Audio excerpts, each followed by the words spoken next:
ஐந்தாவது tool histogram பற்றி மிக விரிவாக அறிந்து கொள்வோம். ஹிஸ்டோகிராம் என்பது ஒரு செயல்முறையின் வெளியீடுகள், அதாவது அவுட்புட் ஆஃப் அ ப்ராசஸ் எவ்வாறு பரவியுள்ளன, அவற்றின் மாறுபாடுகள், அதாவது ப்ராசஸ் வேரியேஷன்ஸ் எவ்வாறு உள்ளன என்பதை ஒரு வரைபடம் மூலம் காண உதவும் ஒரு டூல் ஆகும். அந்த ப்ராசஸின், அதாவது செயல்முறையின் வெளியீடுகள், அதாவது அவுட்புட், செயல்முறையின் வரம்புகளுடன், அதாவது ப்ராசஸ் ஸ்பெசிஃபிகேஷன்ஸுடன் ஒப்பிடுகையில் மாறுபாடுகள், அதாவது வேரியேஷன்கள் எவ்வாறு உள்ளன என்பதையும் ஹிஸ்டோகிராம் மூலம் நாம் காண முடியும். சுருக்கமாக கூற வேண்டுமானால், ஹிஸ்டோகிராம் ஒரு செயல்முறையின் செயல்திறனை, அதாவது ப்ராசஸ் பெர்ஃபார்மன்ஸை மிக துல்லியமாக காட்டும் டூல் எனலாம். மேலே நாம் காணும் ஹிஸ்டோகிராமில் 300க்கும் மேற்பட்ட ஆண்களின் எடைகள் காட்டப்பட்டுள்ளன. மேலே காணும் ஹிஸ்டோகிராமில் 9 வகுப்புகள், அதாவது 9 கிளாஸ் இன்டர்வல்கள் இருப்பதையும், ஒவ்வொரு வகுப்பு இடைவெளியும், அதாவது ஒவ்வொரு கிளாஸ் இன்டர்வலும் ஒரே அளவாக இருப்பதையும் காணலாம். அதாவது 31 முதல் 40 வரை, 41 முதல் 50 வரை, 51 முதல் 60 வரை, அதே போல் 111 முதல் 120 வரை இருப்பதையும் காணலாம். ஹிஸ்டோகிராமில் வகுப்பு இடைவெளி எப்போதும் ஒரே அளவாக இருக்க வேண்டும் என்பது ஒரு வரைமுறை. ஹிஸ்டோகிராம் வரையும் செயல்முறையை நாம் மிக விரிவாக காண்போம். எப்பொழுதும் 30க்கு மேற்பட்ட அளவீடுகள், அதாவது மெஷர்மெண்ட்ஸ் எடுத்துக்கொண்டு ஹிஸ்டோகிராம் வரைவது நல்லது. அவ்வாறு எடுக்கப்பட்ட மெஷர்மெண்ட்ஸ்களில் மிக குறைந்த, அதாவது மினிமம் மற்றும் உயர்ந்த மேக்சிமம் மதிப்பை கண்டறிய வேண்டும். மிக உயர்ந்த மதிப்பிலிருந்து மிக குறைந்த மதிப்பை கழிக்கவும்.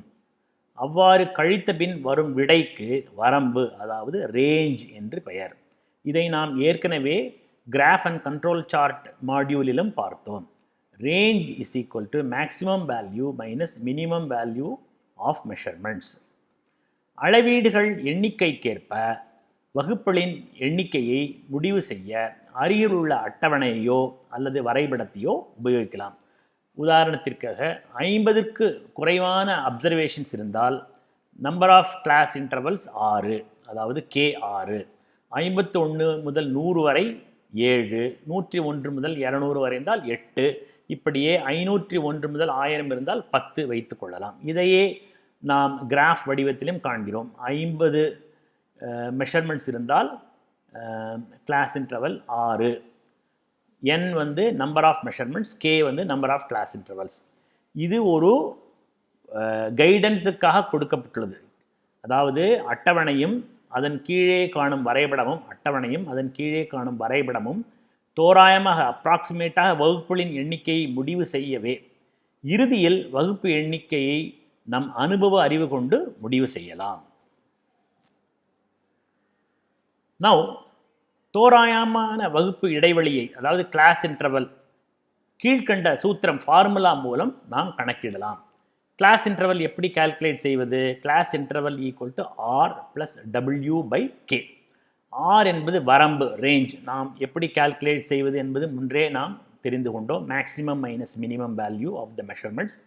டபிள்யூ என்பது அளவீட்டு கருவியின் குறைந்தபட்ச அளவீடு, அதாவது least count of the measurement instrument, அதாவது வெர்னியர் என்று எடுத்துக்கொண்டோம். ஆனால் அதனுடைய லீஸ்ட் கவுண்ட். கே என்பது வகுப்புகளின் எண்ணிக்கை. நாம் முந்தைய அட்டவணையை கொண்டு தீர்மானித்த எத்தனை வகுப்புகள் வேண்டும் என்று முடிவு செய்தது தான் கே. மேலுள்ள விவரங்களை கொண்டு ஒவ்வொரு வகுப்பின் இடைவெளியையும், அதாவது கிளாஸ் இன்டர்வலையும் கண்டபின் நமது செயல்முறையின் அளவுகளை, நாம் எடுத்துக்கொண்ட மெஷர்மெண்ட்ஸை வகுப்பு இடைவெளியுடன், ஒவ்வொரு வகுப்பு இடைவெளியுடன் ஒப்பிட்டு ஒவ்வொரு வகுப்புக்குள்ளும், அதாவது ஒவ்வொரு கிளாஸ் இன்டர்வலுக்குள்ளும் எத்தனை அளவுகள் உள்ளன என்ற அட்டவணையை ஃப்ரீக்வன்சி டேபிளை கணக்கிடலாம். இதற்கு பெயர் ஃப்ரீக்வன்சி டேபிள் என்று பெயர். வகுப்பு இடைவெளி கணக்கிடுவதற்கு ஒரு உதாரணத்தை கீழே காண்போம். ஒரு மெஷின் ஷாப்பில் உற்பத்தி செய்யப்பட்ட ஷாஃப்ட்களை ஒரு வெர்னியர் மூலம் அளந்ததில் அளவீடுகளின் வரம்பு, அதாவது ரேஞ்ச் ஆஃப் மெஷர்மெண்ட்ஸ் எவ்வளவு? 0.80 mm. வெர்னியரின் குறைந்தபட்ச அளவு, அதாவது வெர்னியரின் லீஸ்ட் கவுண்ட் 0.01 mm. வகுப்புகளின் எண்ணிக்கை 9 என்று வைத்துக்கொள்வோம். இப்பொழுது நாம் வகுப்பு இடைவெளியை கணக்கிடுவோம். நமக்கு அந்த ஃபார்முலா தெரியும். Class interval is equal to r + w/k. இங்கே r 0.8 mm, w 0.01 mm, k 9. ஆக கிளாஸ் இன்டர்வல் எவ்வளவு? 0.8 + 0.01 divided by 9. 0.81 divided by 9, that is equal to 0.09. உற்பத்தி செய்யப்பட்ட ஷாஃப்ட்களின் குறைந்த அளவு 14.8 mm, அதாவது 14.8 mm என்று எடுத்துக்கொண்டால் முதல் வகுப்பு இடைவெளி எவ்வளவாக இருக்கும்? முதல் வகுப்பு இடைவெளி 14.8 mm முதல் ப்ளஸ் 0.09 mm, அதாவது 14.89 mm வரை. இது முதலாவது வகுப்பு இடைவெளி. அதே போல் இரண்டாவது வகுப்பு இடைவெளி எவ்வளவு? 14.09 mm plus 0.09 mm is equal to 14.98 mm. இப்படியே கூட்டிக்கொண்டு ஷாஃப்டின் அதிகபட்ச மெஷர்மெண்ட், அதிகபட்ச அளவு வரை நாம் கிளாஸ் இன்டர்வல்ஸை தீர்மானித்து அதற்கு பின் ஃப்ரீக்வன்சி டேபிளை கணக்கிட வேண்டும். இவ்வாறு வந்த ஃப்ரீக்வன்சி டேபிளை வைத்து நாம் ஹிஸ்டோகிராம் வரைய வேண்டும். ஒரு உதாரணத்தை பார்ப்போம். இங்கே 50 ஷாஃப்ட்களின் அளவிடப்பட்ட, அதாவது மெஷர்மெண்ட் செய்யப்பட்ட வெளிவிட்ட, அதாவது அவுட்டர் டயமீட்டர்கள் கீழே காட்டப்பட்டுள்ளன. இந்த தரவுகளை கொண்டு ஹிஸ்டோகிராம் எப்படி வரையலாம் என்று பார்ப்போமா?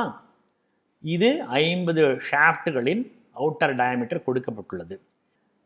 மேலே நாம் காணும் டேட்டாவில் ஷாஃப்டின் குறைந்தபட்ச வெளிவிட்டம், அதாவது அவுட்டர் டயமீட்டர் 104.1 mm ஆகவும் அதிகபட்ச வெளிவிட்டம் 104.7 mm ஆகவும், மேலும் தரவை நோக்கும் பொழுது வகுப்பு இடைவெளி 0.1 mm என்று வைத்துக் கொள்ளலாம். ஆக 104.1 mm, 104.2 mm, 104.3 mm, 104.4 mm, 104.5 mm, 104.6 mm, 104.7 mm ஆகியவை வகுப்பு இடைவெளிகளாக வைத்துக்கொள்வோம். இவ்வாறு வகுப்பு இடைவெளிகளை வைத்துக்கொண்டு டேட்டாவை கணக்கிடுவதன் மூலம் நாம் டேலி ஷீட்களை உபயோகித்து ஃப்ரீக்வன்சி டேபிளை இங்கே காண்கிறோம். 104.1 2 எண்கள், 104.2 5 எண்கள், 104.3 12, 104.4 16, 104.5 10, 104.6 3, 104.7 2. ஆக இந்த ஃப்ரீக்வன்சி டேபிளை வைத்து நாம் வரைந்த ஹிஸ்டோகிராம் இங்கே காணப்படுகிறது. இதுதான் histogram created by graphical method, histogram வரைபடம். இதில் சில முக்கியமான அம்சங்கள் உள்ளன. ஹிஸ்டோகிராம் ஒரு பார் சார்ட் வடிவில் உள்ளது. எல்லா பார்களும் ஒன்றை ஒன்று தொட்டு கொண்டிருக்க வேண்டும். அது மட்டுமல்ல, கொடுக்கப்பட்டுள்ள அத்தனை டேட்டாக்களும் ஹிஸ்டோகிராமில் அமைந்துள்ளது. அதாவது கொடுக்கப்பட்டுள்ள 100% தகவல்களும் இங்கே ஹிஸ்டோகிராமில் இருப்பதை காண்கிறோம். மொத்த ஷாஃப்ட்களின் எண்ணிக்கை 50. நாம் இங்கே உள்ள எண்களை கூட்டினால் வருவதும் 50. ஆக மொத்த எண்ணிக்கையும் இந்த ஹிஸ்டோகிராமில் வரைபடமாக காட்டப்பட்டுள்ளதை நாம் காண்கிறோம். இப்பொழுது பல்வேறு ஹிஸ்டோகிராம்களை வைத்து, ப்ராசஸ் வேரியேஷனை வைத்து சில உண்மைகளை நாம் தெரிந்து கொள்ளலாம். முதலாவது ஹிஸ்டோகிராம் ப்ராசஸ் செயல்முறையின், ப்ராசஸ் ஸ்பெசிஃபிகேஷனுக்குள்ள அமைந்த மாறுபாடுகள் கொண்ட கட்டுப்பாடுள்ள செயல்முறை. அதாவது ப்ராசஸ் வேரியேஷன் ப்ராசஸ் ஸ்பெசிஃபிகேஷனுக்குள் உள்ளது. ஆகவே இது கட்டுப்பாடுள்ள செயல்முறை.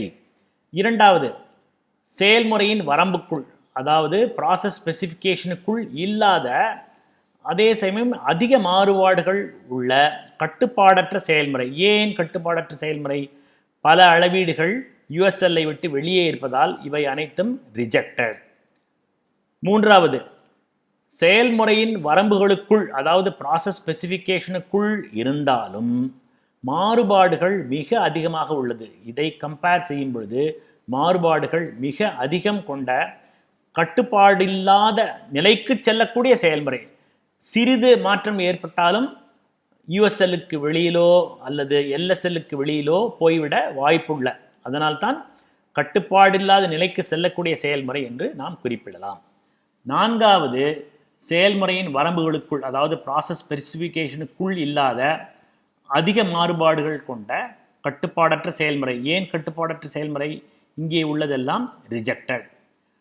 ஐந்தாவது, செயல்முறையின் வரம்புகளுக்குள் ப்ராசஸ் ஸ்பெசிஃபிகேஷனுக்குள் இல்லாத மிக மிக அதிக மாறுபாடுகள் கொண்ட கட்டுப்பாடற்ற செயல்முறை. ஏன்? யூஎஸ்எல்ஐ விட்டு பல மெஷர்மெண்ட்ஸ் வெளியே உள்ளன, எல்எஸ்எல்ஐ விட்டு பல மெஷர்மெண்ட்ஸ் வெளியே உள்ளன. ஆக இவை அனைத்தும் ரிஜெக்டட். ஆகவே இவை கட்டுப்பாடல்லாத செயல்முறை. இங்கே நாம் காண்பது 2 அதிகமான வேரியேஷனை பார்க்கிறோம்.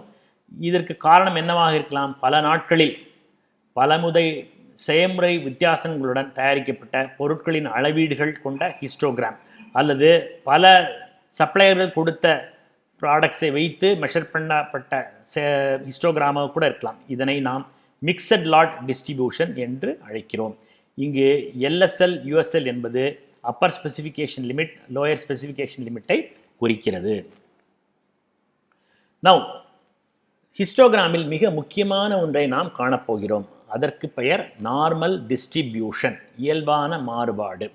நார்மல் டிஸ்ட்ரிபியூஷன் என்றால் என்ன? உற்பத்தி செய்யப்படும் பொருட்களின் தர அளவுகளில், அதாவது மெஷர்மெண்ட்ஸில் உள்ள மாறுபாடுகளை காட்டுவதற்கு மிகவும் முக்கியமானதும் மிகவும் பிரபலமானதும் இயல்பான மாறுபாடு நார்மல் டிஸ்ட்ரிபியூஷன் ஆகும். புள்ளியியல், அதாவது ஸ்டாட்டிஸ்டிக்கல் அனாலிசிஸ்களில் மிக அதிகம் உபயோகிக்கப்படும் இந்த இயல்பான மாறுபாடு, அதாவது நார்மல் டிஸ்ட்ரிபியூஷன், பெல் கர்வ் என்றும் அழைக்கப்படும். இதை பெல் கர்வ் என்றும் அழைப்பார்கள். இயல்பான மாறுபாட்டை, அதாவது நார்மல் டிஸ்ட்ரிபியூஷனை சராசரி, அதாவது ஆவரேஜ் அல்லது மீன், மற்றும் ஸ்டாண்டர்டு டீவியேஷன், அதாவது சிக்மா ஆகிய 2 தகவல்கள் மூலம் மிக அழகாக விளக்கலாம். சராசரியை, அதாவது ஆவரேஜை, மீன் அல்லது ஆவரேஜ், அதற்கான குறியீடுகள் மியூ அல்லது எக்ஸ் பார். ஸ்டாண்டர்ட் டீவியேஷனுக்கான குறியீடு சிக்மா ஆகிய குறியீடுகளால் குறிப்பிடுவோம். ஸ்டாண்டர்ட் டீவியேஷன் எவ்வாறு கால்குலேட் செய்வது? Standard deviation formula sigma is equal to square root of sigma of X minus X bar whole square divided by n minus 1. Mean and standard deviation of the following set of numbers are, இங்கே 4, 7, 3, 9, 2 ஆகிய 5 எண்கள் கொண்டது ஒரு data set என்று எடுத்துக்கொண்டால் அதனுடைய மீன் 5, standard deviation 2.915. இதை எவ்வாறு கால்குலேட் செய்தோம்? அதை விரிவாக அடுத்த ஸ்லைடில் பார்ப்போம். நமக்கு கொடுக்கப்பட்டுள்ள டேட்டா செட் என்ன? 4, 7, 3, 9, 2 ஆகிய 5 டேட்டா செட்டிற்கு சராசரி மற்றும் ஸ்டாண்டர்ட் டீவியேஷன் கணக்கிடும் முறையை கீழே காணலாம். ஃபார்முலா உபயோகித்து கணக்கிடும் முறை. மீன் அல்லது அரித்மெட்டிக் ஆவரேஜ், எக்ஸ் பார் அல்லது மியூ என்றால் என்ன? அனைவற்றையும் கூட்டி அந்த எத்தனை எண் உள்ளதோ அதால் வகுப்பது தான் மீன். இங்கே 4 + 7 + 3 + 9 + 2 ஈக்குவல் டு 25. மொத்தம் எண்ணிக்கை 5. ஸோ 25/5 5, அதாவது சராசரி எக்ஸ் பார் அல்லது மியூ 5. ஸ்டாண்டர்ட் டீவியேஷன் ஃபார்முலா ஏற்கனவே பார்த்தோம். Sigma equal to square root of sigma of X minus X bar whole square divided by n minus 1. எவ்வாறு கால்குலேட் பண்ணுவது? எக்ஸ் பார் ஆல்ரெடி கால்குலேட் செய்துவிட்டோம். X bar 5. ஒவ்வொரு எண்ணிலிருந்தும் X பாரை கழித்து அந்த கழித்தலை ஸ்கொயர் செய்து அனைவற்றையும் கூட்டி அதை எண்கள் -1ஆல் வகுத்து அதற்கு ஸ்கொயர் ரூட் எடுக்க வேண்டும். இங்கே நாம் பார்ப்பது என்ன? 4 - 5 square plus 7 - 5 square plus 3 - 5 square plus 9 - 5 square plus 2 - 5 square. இவை அனைத்தும் கூட்டினால் வருவது 34. 34/4. 4 என்பது என்ன? மொத்த எண்ணிக்கை 5. 5 - 1 4. ஸோ 34/4 அவ்வாறு வருவதற்கு ஸ்கொயர் ரூட் எடுத்தால் 2.915. இதை மைக்ரோசாஃப்ட் எக்ஸலிலும் கால்குலேட் பண்ண முடியும். எவ்வாறு கால்குலேட் பண்ணுவது? மைக்ரோசாஃப்ட் எக்ஸலில் ஃபார்முலா உள்ளது. அதற்கு சராசரிக்கு ஆவரேஜ் என்று பெயர். ஆவரேஜ் என்று போட்டு கொடுக்கப்பட்டுள்ள டேட்டா சைட்டை ஹைலைட் செய்தோமானால் வருவது ஆவரேஜ். இங்கே 5, நமக்கு கிடைத்த வேல்யூவும் 5. அதே போன்று ஸ்டாண்டர்ட் டீவியேஷனுக்கு உள்ள ஃபார்முலா STDV என்று போட்டு இந்த டேட்டா செட்டை ஹைலைட் பண்ணி காமித்தால் நமக்கு வரும் விடை 2.915. நாம் கால்குலேட் பண்ண ஸ்டாண்டர்ட் டீவியேஷன் 2.915. ஆக ஆவரேஜ் ஸ்டாண்டர்ட் டீவியேஷன் கால்குலேட் செய்வது எவ்வளவு சுலபமானது என்பதை நாம் அறிந்து கொண்டோம். இயல்பான மாறுபாடு அதாவது நார்மல் டிஸ்ட்ரிபியூட்டின் மேலும் சில பண்புகளையும் பார்ப்போம். இங்கே நாம் காண்பது என்ன? இந்த டேபிளில் ஏராளமான ஆண்களின் சுமார் 300க்கு மேற்பட்ட ஆண்களின் எடைகளை அளந்து அதை பதிவு செய்த பட்டியல். இந்த பட்டியலை வைத்துக்கொண்டு நாம் ஒரு ஹிஸ்டோகிராம் வரைந்துள்ளோம். அந்த ஹிஸ்டோகிராம் இவ்வாறு வந்துள்ளது. இந்த ஹிஸ்டோகிராமில் கிளாஸ் இன்டர்வல்ஸ் 31லிருந்து 40 வரை, 41 முதல் 50 வரை, 51 முதல் 60 வரை, அதே போன்று 111 முதல் 120 வரை. இங்கே நாம் காண்பது என்ன? இந்த டேட்டா டேபிளில் மினிமம் எடை 39 கிலோ, மேக்சிமம் எடை 113 கிலோ. இந்த கொடுக்கப்பட்டுள்ள டேட்டாவின் ஆவரேஜ் 75.2. இந்த கொடுக்கப்பட்டுள்ள டேட்டாவின் ஸ்டாண்டர்ட் டிவியேஷன் அதாவது சிக்மா 12.68. இந்த ஆவரேஜ் தெரிந்துவிட்டது, சிக்மா தெரிந்துவிட்டது. ஆவரேஜ் -3 டைம்ஸ் சிக்மா அதை கால்குலேட் செய்தால் வருவது 37.16. அதே போன்று ஆவரேஜ் +3 டைம்ஸ் சிக்மா அதை கால்குலேட் பண்ணால் 113.22. நாம் என்ன காண்கிறோம்? இந்த கொடுக்கப்பட்டுள்ள அனைத்து வேல்யூக்களும், அனைத்து எடைகளும் கிட்டத்தட்ட 37.16லிருந்து 113.122க்குள் அமைகிறது என்பதை நாம் காண்கிறோம். ஸோ இந்த பட்டியலில் மிக குறைந்த எடை 39 கிலோ, சராசரி எடை 75.2 கிலோ, மிக அதிக எடை 113 கிலோ. அளவிடப்பட்ட தரவுகளை கொண்டு கணக்கிடப்பட்ட ஸ்டாண்டர்ட் டீவியேஷன் 12.68 kg. தரவுகளை கவனமாக பார்த்தால் அளவிடப்பட்ட எடை விவரங்கள் சராசரி எடையிலிருந்து, இதுதான் சராசரி எடை. சராசரி எடை என்ன? 75.2. இடதுபுறம் 3 சிக்மா அளவிற்கும், இடதுபுறம் 3 சிக்மா அளவிற்கும், வலதுபுறம் 3 சிக்மா அளவிற்கும் பரவி உள்ளதை நாம் காண்கிறோம். இதே போன்றுதான் நாம் தொழிற்சாலைகளில் நடைபெறும் அனைத்து ப்ராசஸ்களிலும், அனைத்து செயல்முறைகளிலும் வெளிவரும் பொருட்களின் அளவுகளும் இதே போன்று சராசரி அளவிற்கு இடது மற்றும் வலதுபுறம் 3 ஸ்டாண்டர்ட் டீவியேஷன் அதாவது 3 சிக்மா என்ற மாறுபாடுகளுடன் இருப்பதை காண முடியும். ஆக நார்மல் டிஸ்ட்ரிபியூஷனை சார்ந்த அதாவது இயல்பான மாறுபாடுகளைச் சேர்ந்த எந்த ஒரு செயல்முறையின் மொத்த மாறுபாடு 6 ஸ்டாண்டர்ட் டீவியேஷன். 6 ஸ்டாண்டர்ட் டீவியேஷன் எவ்வாறு? 3 ஸ்டாண்டர்ட் டீவியேஷன் இடதுபுறம், 3 ஸ்டாண்டர்ட் டீவியேஷன் வலதுபுறம், ஆக மொத்தம் 6 ஸ்டாண்டர்ட் டீவியேஷன். ஸோ செயல்முறையின் மொத்த மாறுபாடு எவ்வளவு? 6 standard deviation. So total variation in a process is 6 sigma. அதாவது ஒரு செயல்முறையின் மொத்த மாறுபாடு 6 சிக்மா என்பது ஒரு உண்மை நிலவரம். ஹிஸ்டோகிராம் அளவீடு செய்யப்பட்ட எல்லா தரவுகளையும் ஒரு வரைபடமாக காட்டப்படுவதையும், தரவுகள் எவ்வாறு பரவி மாறுபாடுகள் எப்படி உள்ளது என்பதையும் நாம் அறிவோம். அதாவது ஒரு ஹிஸ்டோகிராமில் 100% தகவல்களும் உள்ளன. அந்த 100% தகவல்களும் எவ்வாறு பரவியுள்ளன என்பதையும் நாம் பார்த்தோம். மேலும் இயல்பான மாறுபாடுகளை அதாவது நார்மல் டிஸ்ட்ரிபியூஷனை சார்ந்த எந்த ஒரு செயல்முறையின் மொத்த மாறுபாடு 6 standard deviation. Total variation in a process following normal distribution is 6 sigma என்பதும் ஒரு உண்மை நிலவரம் என்று கண்டுகொண்டோம். அதாவது இங்கிருந்து 3 ஸ்டாண்டர்ட் டீவியேஷன், இங்கிருந்து 3 ஸ்டாண்டர்ட் டீவியேஷன். புள்ளி விவர ஆராய்ச்சிகளின் அதாவது ஸ்டாட்டிஸ்டிக்கல் அனாலிசிஸின் அடிப்படையில் இயல்பான மாறுபாடுள்ள செயல்முறையில் அதாவது ஒரு ப்ராசஸ் நார்மல் டிஸ்ட்ரிபியூஷனில் இருக்குமானால் 68.27% அளவீடுகள் சராசரிக்கு இடதுபுறமும் வலதுபுறமும் 1 சிக்மா என்ற நிலைக்குள்ளும், அதாவது 68.27% ±1 சிக்மாக்குள்ளும் 95.45 அதாவது 95.45% அளவீடுகள் சராசரிக்கு இடது மற்றும் வலதுபுறம் 2 சிக்மா என்ற நிலைக்குள்ளும், அதாவது 95.45% மெஷர்மெண்ட்ஸ் ±2 சிக்மா, 2 சிக்மா இந்த சைடு, 2 சிக்மா இந்த சைடு அமையும். அதே போன்று 99.73% அளவீடுகள் சராசரிக்கு இடது மற்றும் வலதுபுறம் 3 சிக்மா என்ற நிலைக்குள்ளும் அமையும் என்பது கண்டறியப்பட்ட உண்மை. அதாவது 99.73% ஆல்மோஸ்ட் 100% 3 சிக்மா இடதுபுறமும் 3 சிக்மா வலதுபுறமும் அமையும் என்பது கண்டறியப்பட்ட ஸ்டாட்டிஸ்டிக்கல் அனாலிசிஸ் மூலம் கண்டறியப்பட்ட உண்மை. Thus, in a standard normal distribution, 68.27% of the observations will be within plus or minus 1 sigma.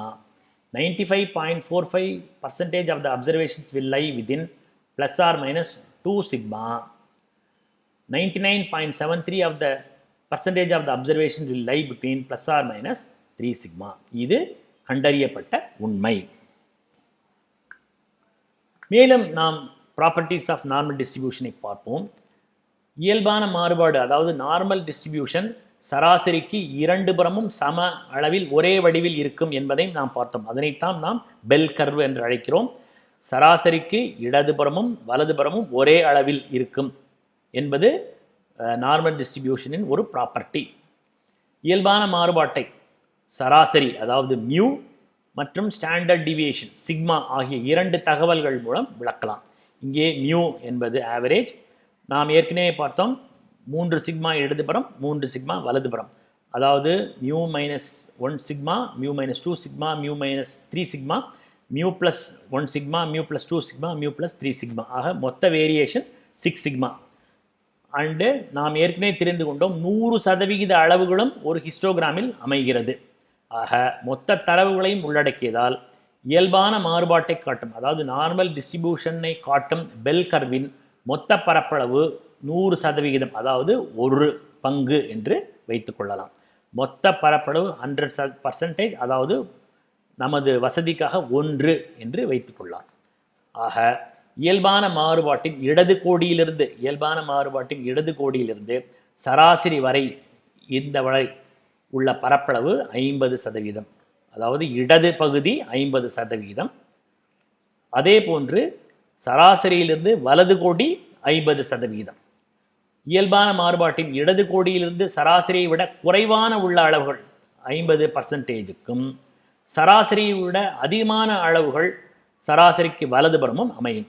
ஆக இந்த நார்மல் டிஸ்ட்ரிபியூஷன் டோட்டல் ஏரியா என்பது 1, சராசரிக்கு இடதுபுறம் உள்ள ஏரியா 0.5, சராசரிக்கு வலதுபுறம் உள்ள ஏரியா 0.5.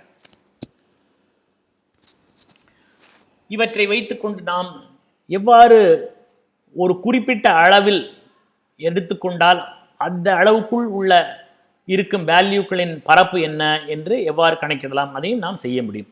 மொத்த தரவுகளையும் உள்ளடக்கியதால், அதாவது 100% தரவுகளையும் ஒரு ஹிஸ்டோகிராம் உள்ளடக்கியதால் இயல்பான மாறுபாட்டை காட்டும் பெல் கர்வின் மொத்த பரப்பளவு ஏரியா 1 அல்லது 100% என்று நாம் ஏற்கனவே பார்த்தோம். இதன் அடிப்படையில் அளவிடப்பட்ட மொத்த தரவுகளுக்குள், அதாவது இந்த மொத்த தரவுகளுக்குள் எந்த ஒரு எக்ஸ் மதிப்பு வரை, ஏதாவது ஒரு எக்ஸ் மதிப்பு என்று எடுத்துக்கொண்டால் அதுவரை உள்ள தரவுகளின் பரப்பளவு எவ்வளவு என்பதை நாம் காண முடியும். அதற்கு நாம் என்ன செய்ய வேண்டும்? இசட் டிரான்ஸ்ஃபர்மேஷன் எனப்படும் உருமாற்றம் செய்வதன் மூலம் கணக்கிட முடியும். இசட் டிரான்ஸ்ஃபர்மேஷன் என்பது என்ன? அது ஒரு சிறிய formula. Z equal to X, ஏதாவது ஒரு எக்ஸ் வேல்யூ, இங்கே நாம் காட்டுகிறோம் ஏதாவது ஒரு எக்ஸ் வேல்யூ மைனஸ் மீன் என்பது என்ன? சராசரி, divided by standard deviation sigma. இவ்வாறு கணக்கிடப்படுவதை இசட் ஸ்கோர் என்று குறிப்பிடுவோம். ஆக இயல்பான மாறுபாடுள்ள, அதாவது நார்மல் டிஸ்ட்ரிபியூஷன் உள்ள எந்த ப்ராசஸிலும் உள்ள எக்ஸை சார்ந்துள்ள மதிப்பை கணக்கிட, அதாவது எக்ஸ் வரையிலான அல்லது எக்ஸுக்கு பிறகிலான ஏரியாவை கணக்கிட இசட் உருமாற்றம் செய்து நாம் கணக்கிடலாம். மேலும் நார்மல் டிஸ்ட்ரிபியூஷன் அதை ஒரு டேபிள் வாயிலாகவும் நாம் கொடுக்கப்பட்டுள்ளதை இங்கே காணலாம். இயல்பான மாறுபாடுகளை கொண்ட செயல்முறையில், அதாவது நார்மல் டிஸ்ட்ரிபியூஷனை அடிப்படையாக கொண்ட செயல்முறையில் ப்ராசஸில் அளவிடப்பட்ட தரவுகளை கொண்டு ஹிஸ்டோகிராம் வரைந்து அந்த செயல்முறையில் உள்ள ஏதாவது ஒரு எக்ஸ் அதை சார்ந்துள்ள மதிப்பை கணக்கிட இசட் உருமாற்றம் செய்து கணக்கிடலாம் என்று நாம் முன்பே அறிந்தோம். அவ்வாறு நாம் கணக்கிட நமக்கு தேவையான விவரங்கள் என்ன? ஒன்று சராசரி அல்லது மீன் அல்லது மியூ, மற்றொன்று ஸ்டாண்டர்ட் டிவியேஷன் அதாவது சிக்மா. சராசரி, ஸ்டாண்டர்ட் டிவியேஷன் மற்றும் எக்ஸ், கொடுக்கப்பட்டுள்ள எக்ஸ் ஆகிய விவரங்களை கொண்டு z உருமாற்றம் செய்த பின் எவ்வாறு z மதிப்பை கொண்டு இயல்பான மாறுபாடு பெல் கர்வில், அதாவது நார்மல் டிஸ்ட்ரிபியூஷன் உள்ள பெல் கர்வில் பல்வேறு எக்ஸ்களுக்கு பெல் கர்வின் கீழே பரவியுள்ள பரப்பளவை கணக்கிடுவது என்று காண்போம். அதாவது நாம் பார்க்க வேண்டிய பரப்பளவு இது. ஏனெனில் எக்ஸ் வரையிலான பரப்பளவு எவ்வளவு, எக்ஸுக்கு பின்புள்ள பரப்பளவு எவ்வளவு, மொத்த பரப்பளவு 1 என்பதை நாம் அறிவோம். வலதுபுறம் நாம் காண்பது இயல்பான மாறுபாடு அட்டவணை, அதாவது நார்மல் டிஸ்ட்ரிபியூஷன் டேபிள். இந்த அட்டவணையில் z மதிப்புக்கு ஏற்ற வகையில் பெல் கர்வில் உள்ள பரப்பளவுகள் கொடுக்கப்பட்டுள்ளன. Z0 என்பது பெல் கர்வின் இடது முனையிலிருந்து சராசரி வரையிலான பரப்பளவு. அதாவது Z0 என்பது இடது முனையிலிருந்து சராசரி வரையிலான பரப்பளவு.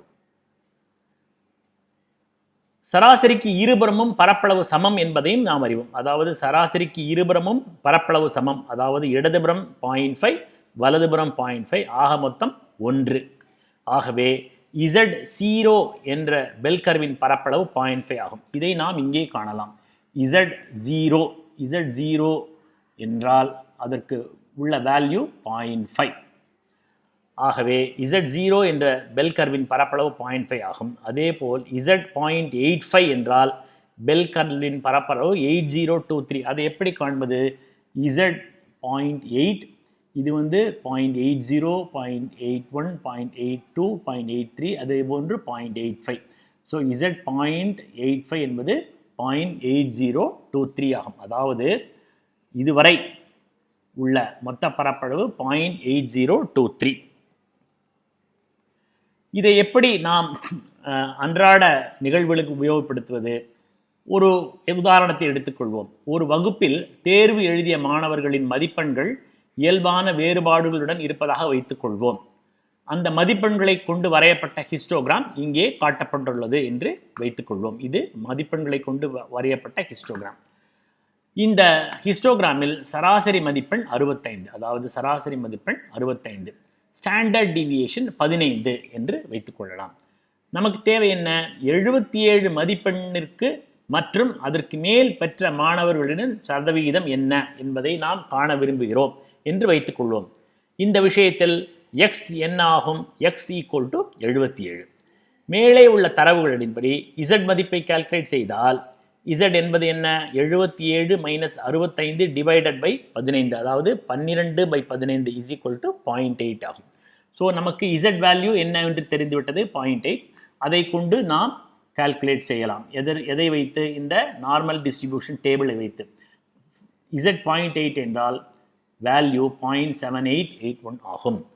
அருகில் உள்ள இயல்பான மாறுபாடு அட்டவணைப்படி z 0.8 என்றால் பெல் கர்வின் பரப்பளவு 0.788 ஆகும். அதாவது இடது முனையிலிருந்து 77 வரை உள்ள பரப்பளவு 0.7881.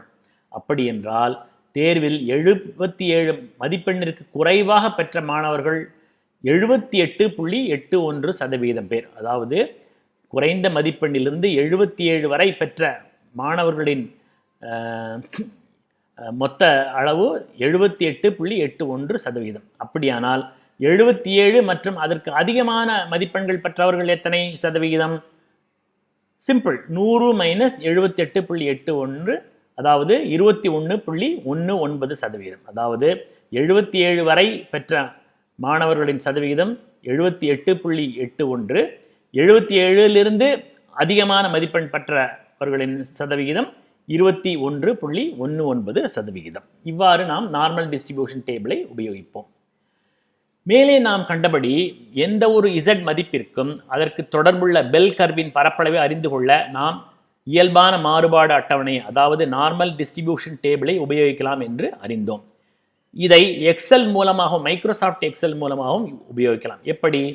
மேலும் நமக்கு சராசரி ஆவரேஜ் அல்லது மீன், அதாவது எக்ஸ் பார் அல்லது மியூ, ஸ்டாண்டர்ட் டிவியேஷன் சிக்மா மற்றும் எக்ஸ் ஆகிய விவரங்கள் இருந்தால் மைக்ரோசாஃப்ட் எக்ஸல் மூலமும் பெல் கர்வின் பரப்பளவை கீழே கண்ட முறையில் அறிந்து கொள்ளலாம்.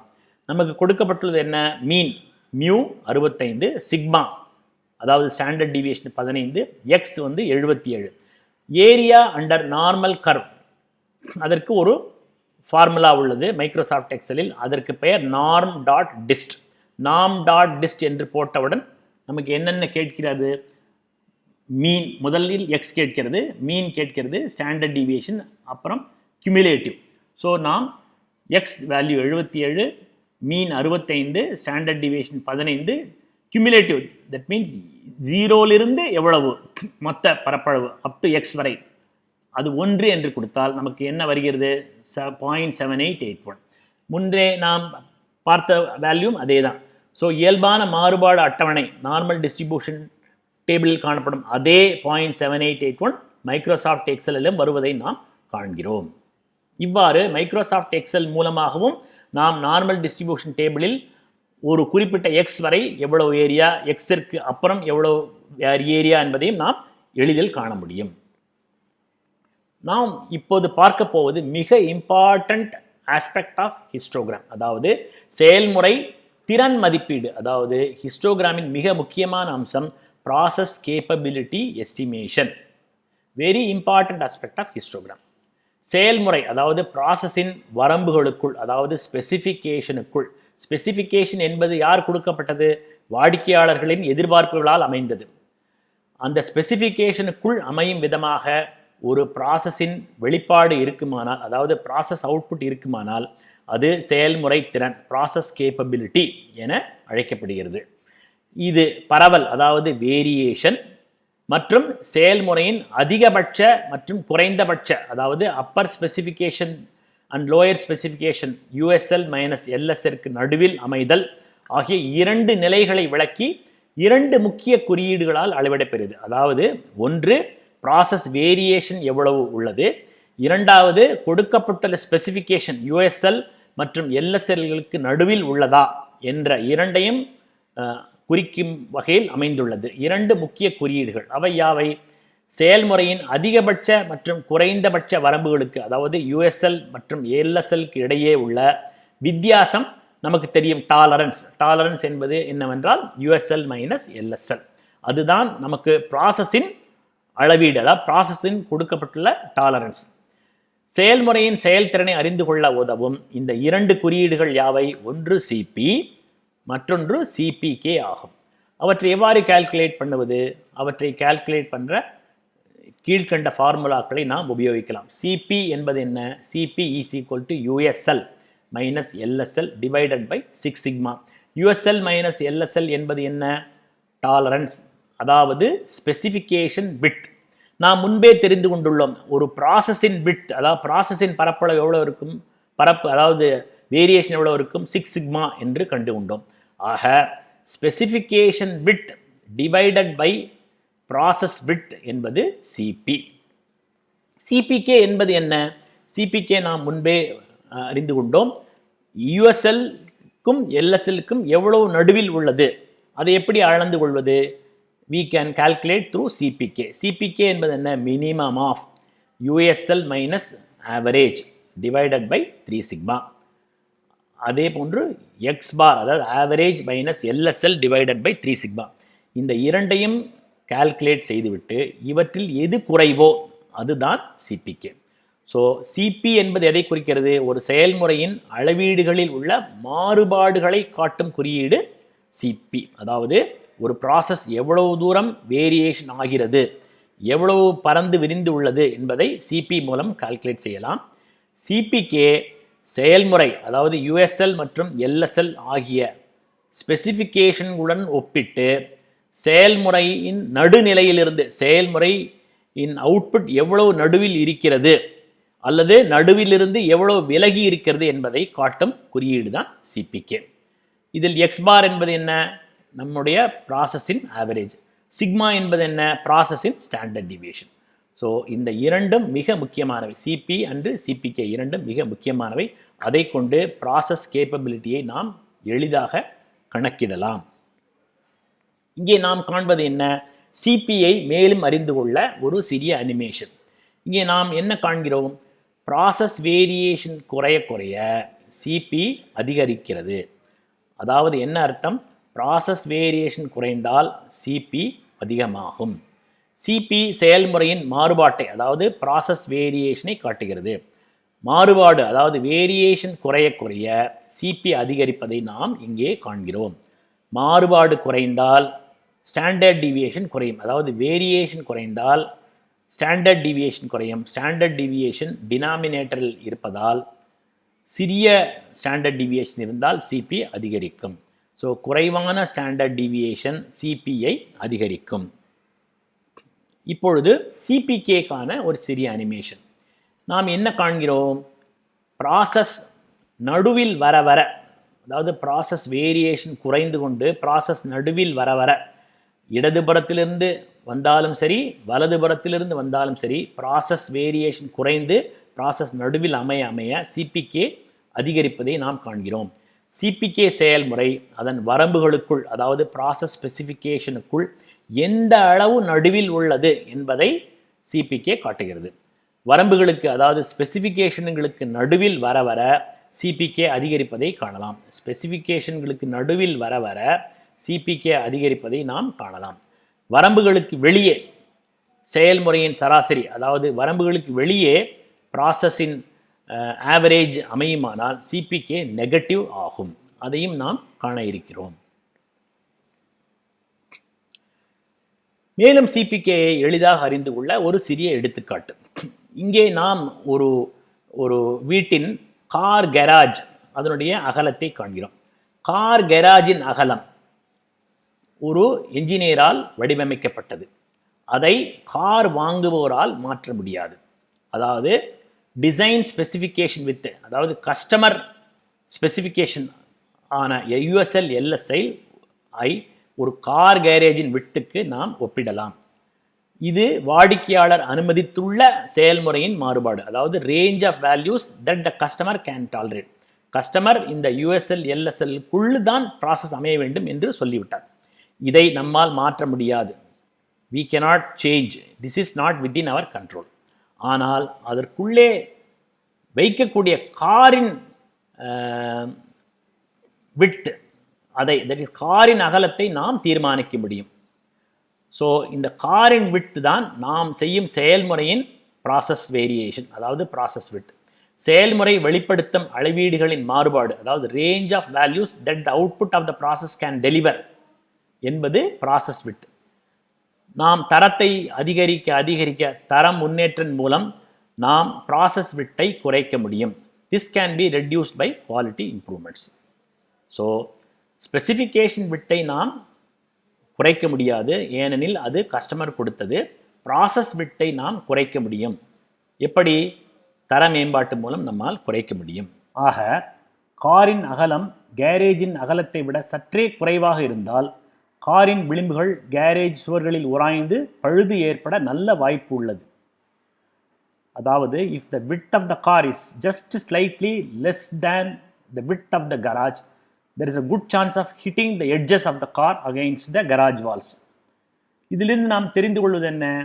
செயல்முறையின் வெளியீடு, அதாவது ப்ராசஸ் அவுட்புட் வாடிக்கையாளர் எதிர்பார்க்கும் நிலைக்கு மாறுபட்டு இருப்பதால் சில வாடிக்கையாளர்கள் அதிருப்தி அடைவார்கள். அதாவது some customers will be dissatisfied since the process output may go beyond customer specifications. ஏனெனில் ப்ராசஸின் மாறுபாடுகள் ஸ்பெசிஃபிகேஷன் மாறுபாடுகளை ஒட்டி உள்ளது. ஆக எந்த கணமும் ப்ராசஸ் அவுட்புட் ஸ்பெசிஃபிகேஷன் அவுட்புட்டை விட்டு வெளியே செல்லலாம். ஸோ கஸ்டமர் டிஸாட்டிஸ்ஃபேக்ஷன் ஆவதற்கான சான்சஸ் அதிகமாக உள்ளது. ஆனால் இங்கே காரின் அகலம் கேரேஜின் அகலத்தை விட நன்கு குறைவாக இருந்ததால் காரின் விளிம்புகள் கேரேஜ் சுவர்களில் உராய்ந்து பழுது ஏற்பட வாய்ப்பே இல்லை. இங்கே நாம் காண்பது என்ன? ப்ராசஸ் விட்டு ஸ்பெசிஃபிகேஷன் விட்டை விட மிக குறைவாக உள்ளது. If the width of the car is much lesser than the width of the garage, there is a negligible chance of hitting the edges of the car against the garage walls. So நாம் அறிந்து கொள்வது என்ன? செயல்முறை வெளியீடு ஒருபோதும் வாடிக்கையாளர் எதிர்பார்க்கும் நிலையை விட்டு வெளியே அமையாது என்பதால் வாடிக்கையாளர்கள் ஒருபோதும் அதிருப்தி அடைய மாட்டார்கள். ஏனெனில் ப்ராசஸ் விட்டு நன்கு குறைவாக உள்ளது. ஆக அது எப்பொழுதும் ஸ்பெசிஃபிகேஷன் விட்டை விட்டு வெளியே வராது. So customers will never be dissatisfied, they will be always satisfied since the process output will never go beyond customer specifications. வாடிக்கையாளர்கள் எதிர்பார்ப்புகளை பூர்த்தி செய்யும் செயல்முறையின் நிலையான செயல்திறன் கரேஜின் அகலத்திற்கும் காரின் அகலத்திற்கும் உள்ள வித்தியாசத்தை பொறுத்தது என்பதை நாம் இந்த இரு படங்கள் மூலம் தெளிவாக அறிந்து கொள்கிறோம். கீழே கொடுக்கப்பட்டுள்ள தரவுகள் சிபி சிபிகே மதிப்புகளை கணக்கிடலாம். இங்கே நாம் காண்பது என்ன? ஒரு செயல்முறை, அதன் வரம்பு ப்ராசஸ் ஸ்பெசிஃபிகேஷன் 10 ± 1, அதாவது upper specification limit 11, lower specification limit 9. இந்த ஹிஸ்டோகிராமில் நாம் என்ன காண்கிறோம்? மீன், அதாவது ஆவரேஜ் 9.972, ஸ்டாண்டர்ட் டிவியேஷன் 0.418. சிபி கொடுக்கப்பட்டுள்ள ஃபார்முலாவுடன் கணக்கிடுவோம், அது 0.797. சிபியு, அதாவது USL minus X bar divided by 3 sigma 0.820. CPL mean minus X bar divided by 3 sigma, அது 0.775. இந்த இரண்டில் எது குறைவோ அதுதான் சிபிகே என்பதை நாம் அறிவோம். ஆக சிபிகே 0.775. அடுத்த படத்தை பார்ப்போம். ஹிஸ்டோகிராம் கொடுக்கப்பட்டுள்ளது. இதற்கும் ப்ராசஸ் ஸ்பெசிஃபிகேஷன் அதே தான். யூஎஸ்எல் 11, எல்எஸ்எல் 9, மீன் அதாவது ஆவரேஜ் அதே வேல்யூ 9.972, ஸ்டாண்டர்ட் டிவியேஷன் 0.239. சிபி என்ன? 1.395. CPU 1.434, CPL 1.356. முன்பே நாம் குறிப்பிட்டது போல் இவ்விரண்டில் எது குறைவோ அது சிபிகே. ஆக சிபிகே 1.356. இந்த இரண்டு படங்களிலும் ஆவரேஜ் 9.972 என்பது சேம். ஆனால் முதல் படத்தை விட ஸ்டாண்டர்ட் டிவியேஷன் இரண்டாவது படத்தில் குறைவாக உள்ளது. ஆக ஸ்டாண்டர்ட் டிவியேஷன் குறைவாக இருக்க சிபி அதிகமாகும். இங்கு சிபி 0.797 1.395 ஆகியுள்ளது. அதே போன்று சிபிகேயும் அதிகமாகியுள்ளது. ஆக சிபி சிபிகே இரண்டும் ப்ராசஸின் நிலையான தன்மையை வெளிக்காட்டுவதில் முக்கியமான அங்கம் வகிக்கின்றன என்பதை நாம் தெளிவாக புரிந்து கொள்ளலாம். சிபிகேயின் முக்கியத்துவத்தை மேலும் காண இந்த உதாரணங்களை பார்ப்போம். செயல் வரம்புகளுக்கு, அதாவது ப்ராசஸ் ஸ்பெசிஃபிகேஷனுக்கு எவ்வளவு நெருக்கமாக இயங்குகிறது என்பதை இந்த படங்களில் நாம் பார்க்கிறோம். முதல் படத்தில் நாம் காண்பது என்ன? அனைத்து ப்ராசஸ் அவுட்புட்களும் செயல்முறையின் வரம்புகளுக்கு மிக உள்ளே உள்ளது. ப்ராசஸ் வேரியேஷனும் மிக குறைவாக உள்ளது. ஆக சிபியும் அதிகம், சிபி ஹை, சிபிகேயும் ஹை. ஆனால் இங்கே நாம் காண்பது என்ன? ப்ராசஸ் வேரியேஷன் கம்மியாக உள்ளது. ஆனால் ப்ராசஸ் ஆவரேஜ் ஸ்பெசிஃபிகேஷன் ஆவரேஜை விட தள்ளி உள்ளது, விலகி உள்ளது. ஆக சிபி அதிகமாக உள்ளது, ஆனால் சிபிகே லோ, ஏனெனில் ப்ராசஸ் நடுப்பகுதியை விட்டு விலகிவிட்டது. இங்கே நாம் காண்பது என்ன? ப்ராசஸ் வேரியேஷன் அதிகமாக உள்ளது. ஆக சிபியும் லோ, சிபிகேயும் லோ. இங்கே நாம் காண்பது என்ன? ப்ராசஸ் வேரியேஷன் அதிகமாக உள்ளது. அது மட்டுமின்றி ப்ராசஸின் சென்டர் லைனும் விலகி உள்ளது. ஸோ இங்கும் சிபி லோ, சிபிகே லோ.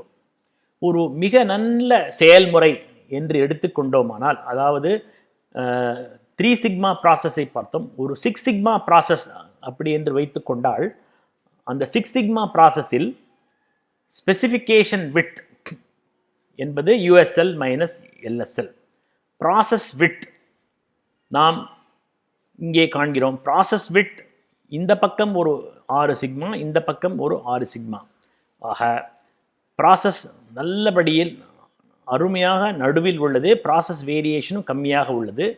இந்த நிலையில் சிபி 2, சிபிகே ஆல்சோ 2. நவ் அதே ப்ராசஸ் வேரியேஷன் அதே மாதிரி உள்ளது, ஆனால் சென்டர் லைன் சற்று விலகி உள்ளது என்று பார்ப்போம். இங்கே என்ன நடக்கிறது? சிபி வேல்யூ மாற்றமில்லை, சிபி அதே தான் 2.0. ஆனால் சிபிகே என்ன ஆகிறது? 1.0. ஸோ சிபிகே 2லிருந்து 1ஆக குறைந்து விடுகிறது. மூன்றாவது ப்ராசஸில் என்ன ஆகிறது? அதே வேரியேஷன் தான், ஆனால் ப்ராசஸ் ஆவரேஜ் யூஎஸ்எல்லை ஒட்டி அதன் மேலேயே அமைகிறது. ஆக என்ன ஆகிறது? சிபி அதே 2 தான், சிபிகே 0 ஆகிவிடுகிறது. நான்காவது படத்தில் நாம் என்ன காண்கிறோம்? அதே ப்ராசஸ் வேரியேஷன் தான். இந்த 4 படங்களிலும் ப்ராசஸ் வேரியேஷன் அதே தான், ஆனால் ப்ராசஸ் ஆவரேஜ் ஸ்பெசிஃபிகேஷனை விட்டு வெளியே வந்து விட்டது. இந்த கேஸில் என்ன ஆகிறது? சிபி அதே 2, சிபிகே -1 ஆகிறது. ஆக நாம் என்ன தெரிந்து கொள்கிறோம்? ப்ராசஸ் சென்டர் லைன் விலக விலக சிபிகே குறையும். ப்ராசஸ் சென்டர் லைன், அதாவது ப்ராசஸ் ஆவரேஜ் ஸ்பெசிஃபிகேஷன் மேல் விழும்பொழுது, எல்எஸ்எல் மீலோ அல்லது யூஎஸ்எல் மீலோ விழும்பொழுது சிபிகே 0 ஆகிறது. ப்ராசஸ் ஆவரேஜ் ஸ்பெசிஃபிகேஷனை விட்டு வெளியிலே போகும்பொழுது சிபிகே நெகட்டிவ் ஆகிறது. ஸோ சிபி செயல்முறையின் மாறுபாட்டை காட்டுகிறது, அதாவது ப்ராசஸ் வேரியேஷனை காட்டுகிறது. சிபிகே செயல்முறை அதன் வரம்புகளுக்குள், அதாவது ப்ராசஸ் ஸ்பெசிஃபிகேஷனுக்குள் எந்த அளவு நடுவில் உள்ளது என்பதை காட்டுகிறது. ஆக சிபிகே இரண்டும் மிக முக்கியமான அம்சங்கள் ஆகும். இறுதியாக ஹிஸ்டோகிராமின் நன்மைகளை பார்ப்போம். செயல்முறை மாறுபாட்டின் வடிவத்தை அறிய உதவுகிறது, அதாவது ப்ராசஸ் வேரியேஷன் எவ்வாறு உள்ளது என்பதை அறிய உதவுகிறது. செயல்முறையின் கட்டுப்பாட்டு நிலையை மதிப்பிடுவதற்கு உதவுகிறது, அதாவது செயல்முறையின் ஸ்டெபிலிட்டி எவ்வாறு உள்ளது என்பதை மதிப்பிட உதவுகிறது. செயல்முறை வரம்புகளுக்குள் உள்ளதை மதிப்பிடுவதற்கு வசதி செய்கிறது, அதாவது செயல்முறை ப்ராசஸ் ஸ்பெசிஃபிகேஷன் லிமிட்டுக்குள் உள்ளதா என்பதை மதிப்பிடுவதற்கு வசதி செய்கிறது. வரம்புகளை கொண்டு செயல்முறையின் பரவல் அல்லது மாறுபாட்டை மதிப்பிடுவதற்கான தகவலை வழங்குகிறது.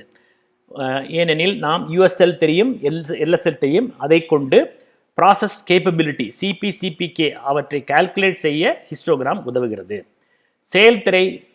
செயல்முறை திறனை மதிப்பிட ஏதுவாக உள்ளது. ஹிஸ்டோகிராமை வரைந்து நாம் செயல்முறை ஸ்டேபிளாக இருக்கிறதா, கட்டுப்பாட்டுக்குள் உள்ளதா, அதன் திறன் எவ்வளவு என்பதை நம்மால் கண்டுபிடிக்க முடிகிறது. செயல்முறையை கட்டுப்பாட்டுக்குள் கொண்டுவதற்கான யுக்திகளை வழங்குகிறது. சராசரியை மாற்றலாமா அல்லது மாறுபாட்டை குறைக்க வேண்டுமா அல்லது இரண்டையும் மேற்கொள்ளலாமா என்று முடிவு செய்யலாம். அதாவது செயல்முறை வேறுபாடுகள் அதிகமாக இருந்தால், வேரியேஷன் அதிகமாக இருந்தால் அதை வேறுபாட்டை குறைக்கலாமா, அல்லது வேறுபாடுகள் குறைவாக இருந்து சென்டர் லைன் ஷிஃப்ட் ஆகி இருந்தால் சென்டர் லைனை ஷிஃப்ட் செய்து ப்ராசஸ் ஸ்பெசிஃபிகேஷனுக்குள் கொண்டு வரலாமா என்பதையும் ஹிஸ்டோகிராம் மூலமாக நாம் காண முடியும்.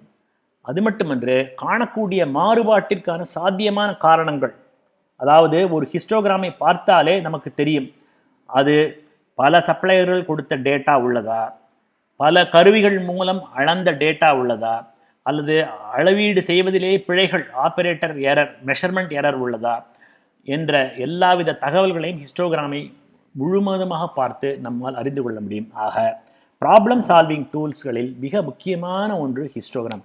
ஒரு ப்ராசஸ் சரியாக உள்ளதா அல்லது பிழையாக உள்ளதா என்பதை 30 அல்லது 32 தரவுகளை எடுத்து ஹிஸ்டோகிராம் போட்டு பார்த்தாலே நமக்கு தெரிந்துவிடும்.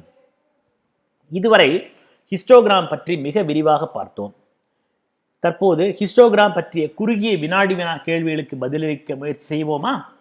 Can you answer the short quiz questions on histogram? முதல் கேள்வி, ஒரு தேர்வில் 6 மாணவர்கள் 91 முதல் 100% மதிப்பெண்களையும், 12 மாணவர்கள் 81 முதல் 90க்குள்ளும், 30 மாணவர்கள் 71 மதிப்பெண்கள் முதல் 80க்குள்ளும், 11 மாணவர்கள் 61 முதல் 70%க்குள்ளும் மதிப்பெண்கள் பெற்றனர். மீதமுள்ள 4 மாணவர்கள் 51 முதல் 60%க்குள்ளும் மதிப்பெண்கள் பெற்றனர். எந்த வகை டூல் இந்த தரவை சிறப்பாக வெளிப்படுத்தும்? In an examination, 6 students received test scores in 91 to 100% range. 12 students received scores in 81 to 100%, 90% range. 30 students received scores in 71 to 80% range. 7 students received scores in 61 to 70% range.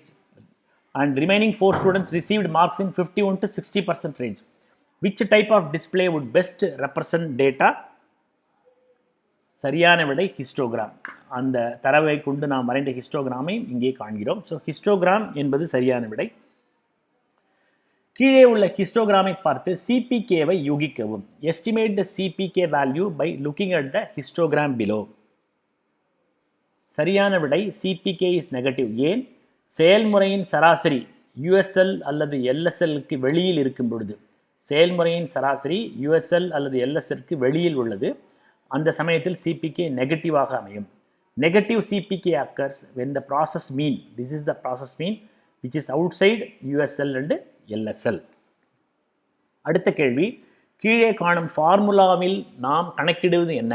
What do we calculate using the formula shown below? சரியான விடை standard deviation calculate செய்வதற்கான formula இது. அதிக மாறுபாடுகள் உள்ள செயல்முறையை காட்டும் ஹிஸ்டோகிராமை காட்டவும். Identify the histogram which depicts the process with high process variation. சரியான விடை செயல்முறை 2 அதிக மாறுபாடு உள்ளது. process 2 is having high variation. அடுத்த கேள்வி, மூன்றாவது ஹிஸ்டோகிராமின், அதாவது இந்த ஹிஸ்டோகிராமின் CPK என்ன? What will be the CPK for the third histogram? சரியான விடை மூன்றாவது ஹிஸ்டோகிராமில் செயல்முறையின் சராசரி, அதாவது செயல்முறையின் சராசரி LSLக்கு சமமாக உள்ளதால் CPK 0 ஆகும். Since the process mean, this is the process mean value in third histogram is equal to LSL, CPK is 0. இங்கே நாம் காண்பது என்ன? process mean LSL இரண்டும் ஒன்று, அதனால் CPK 0. ஏனெனில் இது இரண்டில் எது குறைவோ அதை நாம் எடுத்துக்கொண்டு CPK என்று சொல்ல வேண்டும். ஆக CPK 0. இயல்பான மாறுபாட்டுடன் உள்ள ஒரு செயல்முறையால் உற்பத்தி செய்யப்படும் பொருட்களின் எண்ணிக்கை 50,000 என்றால் செயல்முறை 3 சிக்மா மட்டத்தில் இருந்தால் மேல் மற்றும் கீழ் கட்டுப்பாட்டு வரம்புகளுக்குள் எத்தனை பாகங்கள் இருக்கும்? Number of parts produced by a process which is following standard normal distribution is 50,000. If the process is at 3 sigma level, then how many parts will be within the upper and lower specification limits? சரியான விடை 99.73% will be within 3 sigma level. நாம் காண்பது என்ன? 99.73% of the parts will be within 3 sigma level in a standard normal distribution. ஆக 50,000 into 0.9973, அதாவது 49,865 parts will be lying within the specification limits. So 49,865 பொருட்கள் கட்டுப்பாட்டு வரம்புக்குள் இருக்கும். 49,865 parts will be lying within the specification limits. அடுத்த கேள்வி, கீழ்காணும் தரவு பட்டியலின் ஸ்டாண்டர்ட் டீவியேஷன் என்ன? What is the value of standard deviation for the following data set? தரவு பட்டியலில் உள்ள அனைத்து விவரங்களும் ஒன்றே ஆனதால் ஸ்டாண்டர்ட் டீவியேஷன் 0 ஆகும். அதாவது அனைத்து வேல்யூக்களும் ஒன்றே ஆனதால் standard deviation 0, since all the values are same in the data set.